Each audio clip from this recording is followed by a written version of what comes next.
Hello, you are listening to Places Please, Richard's theatre podcast. Hi there.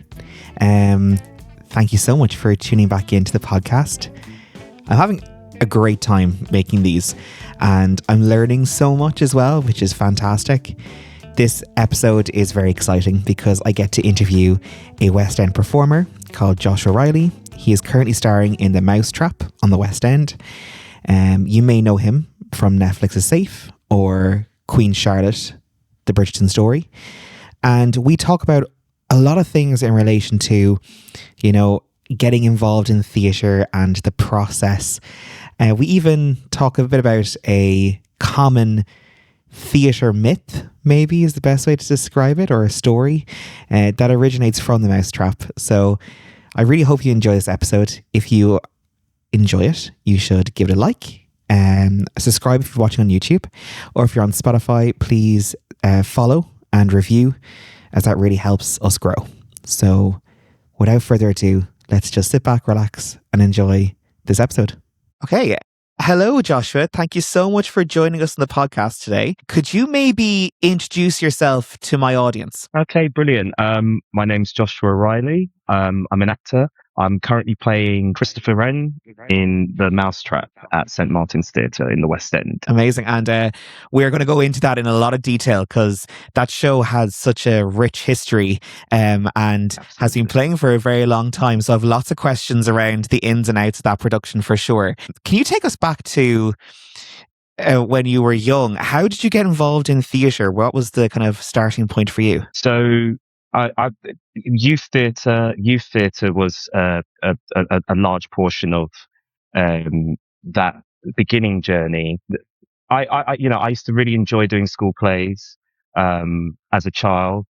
Make believe was a massive part of my early development. I'm an only child as well, so I was left up to my creative imagination to create stories and scenarios that I wanted to be in. And the Brit School and National Youth Theatre was a large part of that early development process. And I just really enjoyed doing it. I wasn't very academic in terms of maths and science, so acting was something where I felt very. I belonged to a community. It's just, it's such a great creative outlet for a child, because I think as children we're very open to being playful, and as we grow older we lose a bit of that playfulness. So that was my start, and I have to owe it to the Brit School and the National Youth Theatre because they were free-paying institutions, and that made a massive difference. I didn't go to further drama school. I didn't go to a RADA or a LAMDA or a Guildhall. So had it not been for those institutions to begin with, I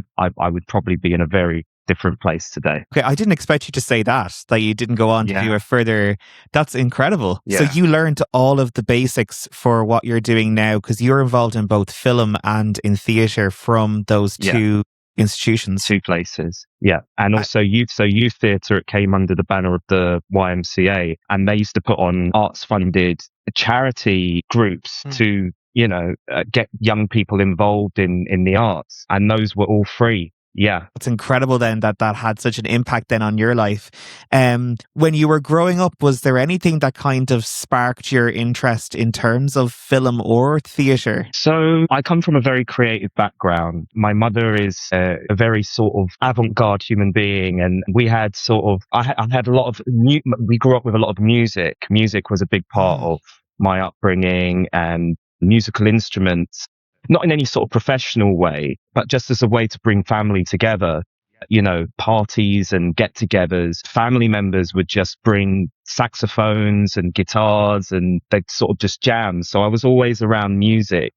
Film, in a broader sense, I was first introduced to things like Star Wars and James Bond as a kid, old reruns of programs that used to happen on television. And I was really immersed in those worlds. Just the idea of being able to, an idea of suspended disbelief. And I think that's, in a way, I had a similar career to the type of projects I was watching as a child and very sort of stylized, heightened worlds. First professional theatre I went to see was at the Haymarket Theatre, a production of The Tempest with Wow. Ralph Fiennes and Giles Terera. That was around 2013, 2014. And funny enough, that was a bit of a full circle moment because 4 years post watching that production, I ended up having the privilege to work with Ralph on a production of Richard III at the Almeida. I was just about to say, and that his name comes up as well in my research when I was looking into you. Yeah. So how did that audition come around to be involved in that production? So when I was in my last term at the Brit School, we did a showcase at the Trafalgar Studios, and 10 people from our year were picked to do the showcase after a round of auditions. I remember I performed a monologue from a Dennis Kelly play called A Sum of the Hero, and agents came to the showcase and watched the performance. And I was lucky at that time to get signed to an agent. And then from that, off the back of that, I had a meeting at the Almeida with Rupert Gould.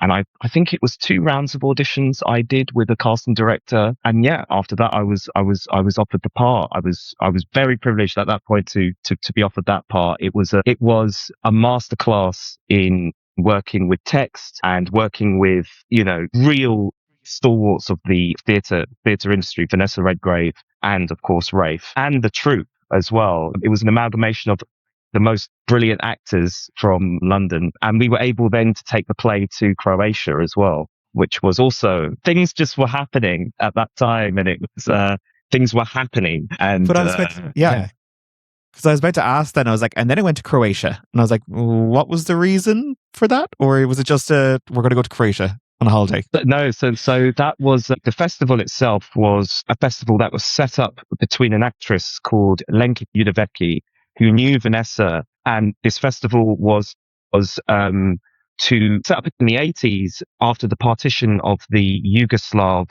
and it was the Czechoslovakia. There was a parting. So this was a festival to promote peace in that region after years of war. And the drama school there, the Croatian drama school, were invited to watch the production. And so it was a united festival of peace. That was the banner of why we went of Croatia. It's incredible as well to get to go and to see it in front of a completely different audience to what was happening over in England as well. Very, very different in terms of, the Almeida was, a piece of studio theatre. And when we went to Croatia, we were performing in an amphitheatre, an outside amphitheatre, very similar to sort of Greek theatre. So that was, it was just a brilliant, rich, dynamic experience being able to explore these places that I would never have been able to, I would never have gone to had it not been part of my sort of creative journey in that aspect with that play. Yeah.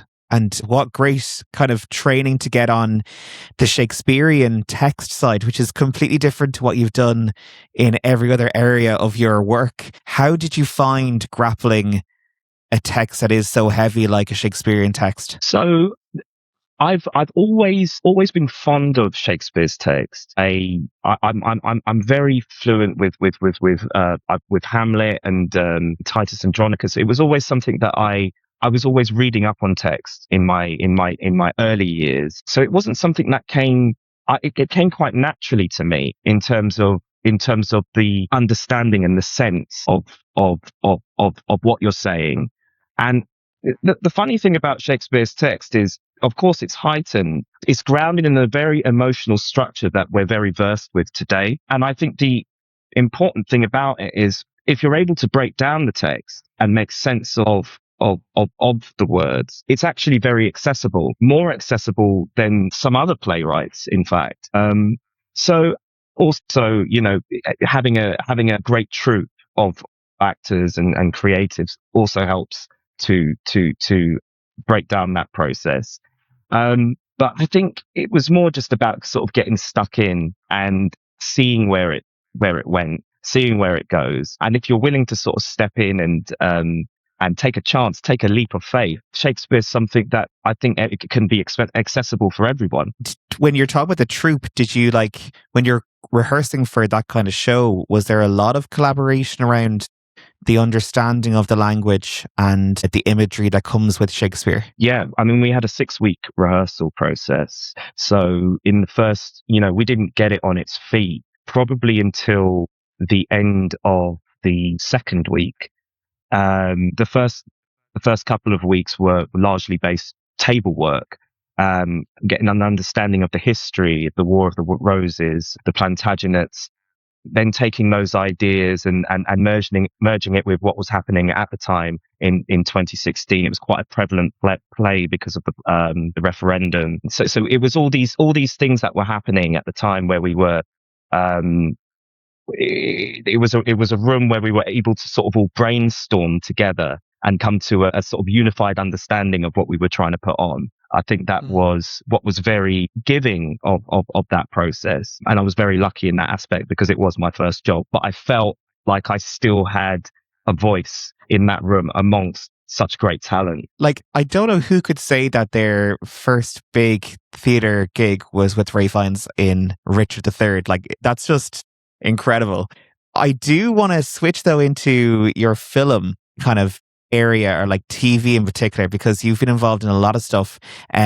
People might know you from a very famous kind of spin-off of a very popular TV show, Queen Charlotte, the Bridgerton series, or Bridgerton story, excuse me, Prince Adolphus. So how did that kind of find its way into your hands? So what a magical experience that was, first off. That came through a tape.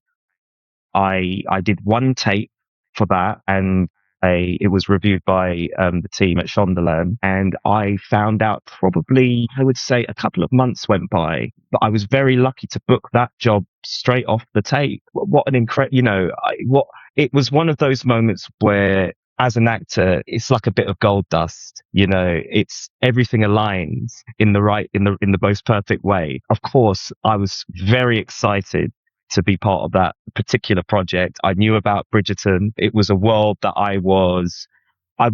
I'd seen episodes of it prior to even auditioning for it. So it was something that when I got it, absolutely, it was just a remarkable experience. Yeah, and I think that it's one that everyone can kind of, when it came out, everyone was like talking about it constantly. But something for me that I love about that show is, and also Queen Charlotte, is like the costuming and the setting. How much of that really influenced your portrayal of Prince Adolphus whenever you got to wear those costumes and walk around that set? So fundamentally, it was the whole picture. With a process like that, it's all about one thing that I find with character is the weight of a jacket. Just the weight of some of this, what we were wearing it was incredibly real to step into that time period. And what you realize is how regal, and it sort of the costume that I had it makes you sort of sit upright in a particular type of way. And that informs your character. So I didn't have to do a lot of guesswork with Queen Charlotte. It was very much I was able to, in the moment, find this character because all of those fundamental elements came to play. And I think from looking at all the work that you've done, because you've been in Doctors, you've done Casualty, which is completely different then to Queen Charlotte.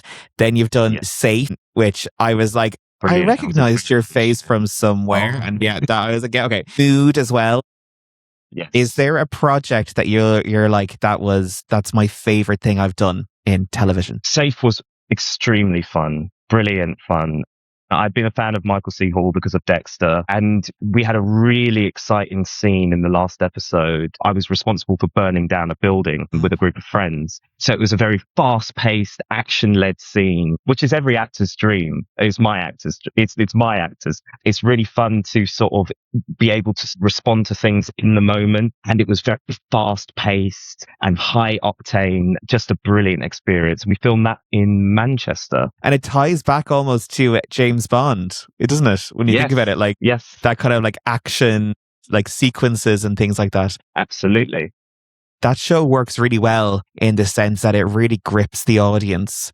Now, when you're shooting, you're not shooting normally in linear, so you're kind of doing bits and pieces of the show. Did you find that difficult to keep intensity when you are shooting? Like, because in a play, you're going straight through act one, then act two, and you'll have your intermission, which will break your character. But do you find it hard when things aren't in sequence? I think what I tend to do is try and during the research period before we start shooting, I have a tendency to in sequence try and figure out, and it's a very procedural process where I surgically break down what my character's feeling in when at what point. And so you can sort of sequence events and pull events apart so that you know on the day if you're filming a particular, okay, I can turn to page, color coordinate things and say, you get the emotional recall of, it's a very sort of sensory experience that I kind of go through, but it helps because I can sort of kind of switch into, it might not sort of make sense to other people, but I can sort of switch into a mode or know that, of course, okay, well, this happened. If we're doing this then I know that X, Y, and Z has happened. And okay, and it's led to this point. But I think that's the really exciting thing with TV because it really sort of, it needs the actor to think very quickly in the moment. And I enjoy that way of working where you're because it brings another energy to things that maybe, okay, you've got a certain way of rehearsing a scene. And then when you get on set, that completely changes. It changes with how people are feeling on the day. It changes with the cast and crew. So it's a very collaborative process. And I think that ties in, okay, in theatre, it's in sequence and it's not in sequence in television, but the fundamental bridge between the two, is the energy of what's around you. And that energy informs the work itself. Yeah, I'm actually learning so much from you, Joshua. I don't think about those kind of things when you watch. I think when we watch TV shows or watch film, we're very much like it is linear. And it was only when I started talking about the different shows you did and how you were doing that scene in Safe, I was like, but that could have been done on day one. And then on day 40, You're doing the first scene you're in. Like, it is a crazy experience. Do you think film and TV, like acting in front of a camera, has helped with your on stage as well? Absolutely. It's an energy giving process. And in TV, it's all in the stillness, but there's a framework. There's a framework to, okay, how much in TV you're able to experiment because you have different takes. So I always think, what does the director want from me in this particular scene? Is there a way I can bring an aspect of what is required of me, but also take it in a direction that maybe, give a little bit. Here's a little grain of sand or something. Maybe we can take it in this way. So you have that opportunity through consecutive takes to make that choice. And I think there is a similarity in theatre in the sense that, okay, it's on a broader spectrum and there is an element of, you have to connect with an audience, but the fundamentals are the same because you're amongst your company and you're helping, you're guiding each other through as you go in the moment. And it is again in the listening and in the eyes, in the stillness and taking that leap of faith together and trusting that is, trusting that you can embark on this journey together. I would say the process of building character, it doesn't necessarily change, but you have the added reward in theatre of being able to, okay, if it didn't quite work tonight, we'll try it again tomorrow night. It's different every night. And you don't get that with TV, but if you have those fundamentals down, you can almost have the same process within a time constraint, within the time that you have. So you're acting at the moment on the West End. Congratulations on your West End debut. Very exciting. And you're currently in the Mousetrap, which is the longest running West End production. Do you know what show you're on at the moment? That was a question I couldn't find online. We are on 163 of our version, but altogether it's 30,405 or 7, I believe. 5 or 7, yeah. But by the time this comes out, it's going to be like 2 weeks' time. So there'll be a completely Yeah. different time on it. So when you're in a show in the West End, like, do you get to see other West End shows? Or are you kind of trapped in your dressing room? Funny enough, I did. I got to watch All My Sons at the Widnams, which was across with Marianne Jean-Baptiste and Bryan Cranston. It was an amazing production directed by Ivo Van Hove, and just the masterclass in just some top level work. Absolutely brilliant. Yeah, and like it must be difficult when you're doing, because your schedule is quite busy as well with the Mousetrap. And do you run at different times to other productions, in the sense like you've a matinee on when there's usually not many matinees on at that time? Isn't that right? So we have matinees on Tuesdays, Thursdays, and Saturdays, and for some other theatres around locally, it's normally Wednesdays and Fridays. So how many shows do you do a week? 9 shows a week. So wow. Yeah, 9 shows a week, and then during Christmas we were doing 10. How taxing is that? It can be very emotionally taxing. It can be very physically taxing. I have a very vigorous routine, which I have adapted over time, but I adhere to religiously. And it's a lot of breath work, a lot of meditation, a lot of vocal warm-ups are very important, and taking care of my nutrition as well, just to keep my energy levels up. But I do very much go into a sort of a tunnel vision with it.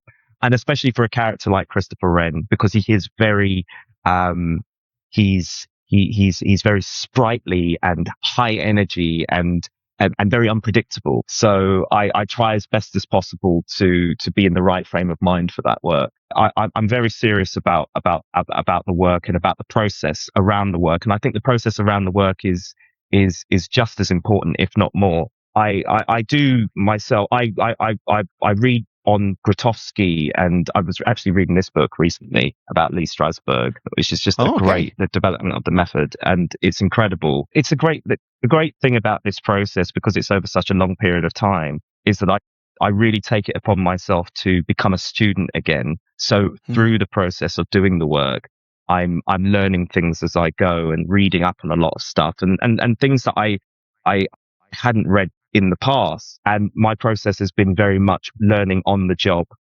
So I never feel there is a limit to your learning. There's always new things new avenues to cross, and it's really exciting with a character like this, because it's the longest I've stayed with a character. So there's almost things that I've had to adapt to and retrain myself in a lot of aspects as an actor to be able to fulfill this type of role and do it convincingly. And like that must keep it so fresh as well, though. If you were just kind of doing the same thing and you fell into a routine of it being the same thing, if you have those different avenues to kind of explore, that keeps it more alive for you then as well. Yes. And entropy is the killer of all things real. And I think it's our service to the audience to keep it real and keep it alive every night, because they're watching it for the first time. So it doesn't really matter whether we've done it 100 times, 600 times. You know, it's something that you always have to be aware of. And that is the biggest trick, really, because I think that talent is one thing, but a lot of this work is about routine and maintenance and consistency. And maintaining consistency within a company. The Mousetrap is an ensemble production. There's not really one singular lead. So it's my duty as the actor to work as best as I can with the people around me. And it must be nice as well to go on stage and know that everybody is working towards the same common goal in that show, that it's very clear what you're trying to do, and you're trying to create that mystery and leave the audience guessing until the very last moment. Now, we're not allowed to spoil what happens in the Mousetrap, because you guys ask people to keep it a secret. Keep it a secret. Yeah, secret. Do you find it difficult to keep that a secret from people as well, if you're like talking about the show? No. I think it's so exciting that something like the Mousetrap has managed to run for so long, for 75 years, and people still honor that tradition. I think it's really important. And it's something that's really nice in a way, because people, we've sort of had people who have come and who watched it in like the 1970s, Wow. 1980s, at 1960s, and now they're watching it now and they're like, oh my God, it's so different, but it's so the same at the same time. It's so different, but there's it's really weird stepping into a character like this.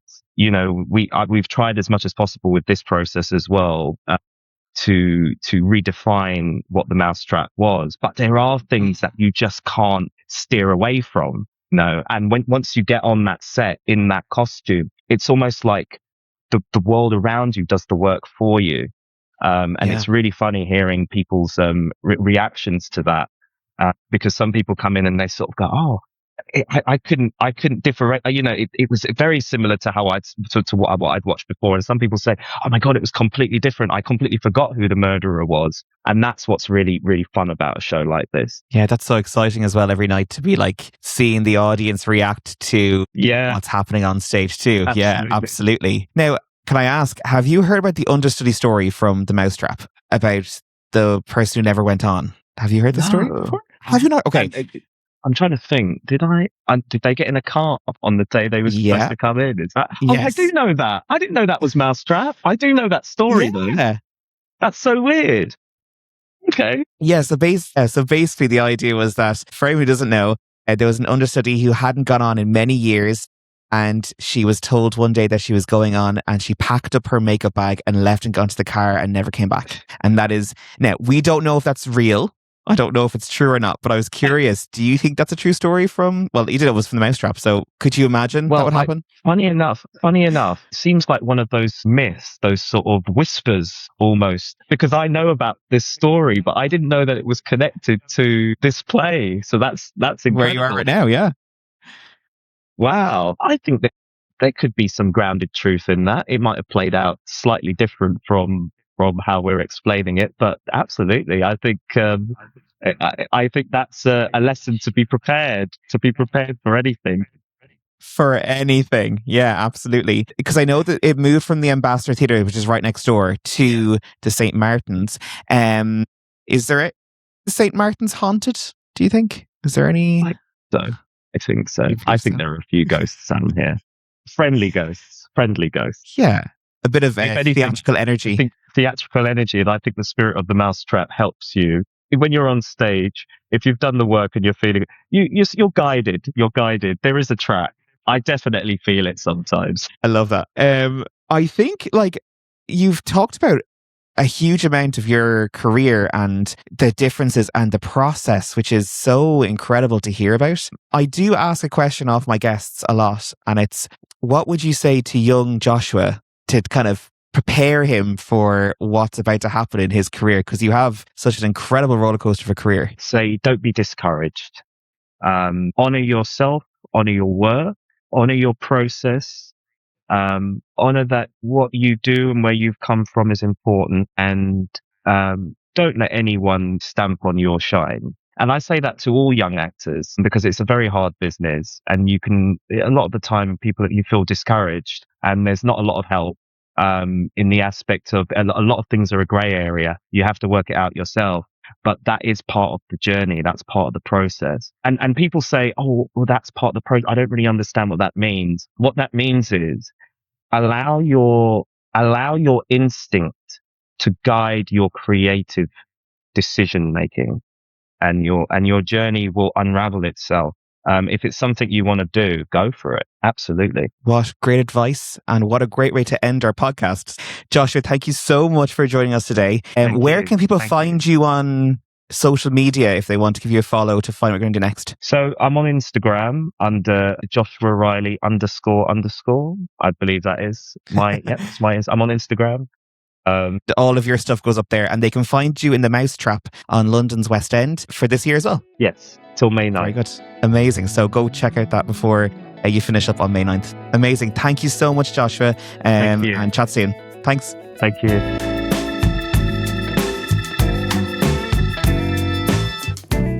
You've been listening to Places Please, Richard's Theatre podcast, hosted by me, Richard Brown. audio engineering and editing by Connor Gill. Stay tuned for a sneak peek of our next episode. And is there a favourite song for you to play every night? It has to be Does Your Mother Know? Has to be. I think it's just one of those, there are other songs that I love, don't get me wrong. Like I think Slipping Through My Fingers is one of the most beautifully crafted moments in musical theatre, and certainly in the show. Everyone can relate to it on some level. However, Does Your Mother Know takes the gold medal for me, just because as soon as I turn the page every night and see that it's up next, I just get a bit excited, a bit giddy actually. Everyone sounds fantastic doing it. Or Tanya, the lovely Sarah Earnshaw, is just a powerhouse of a performer. Brings the house down every night, and it's just it is one of those it's a modern showstopper. That's the best way I can describe it.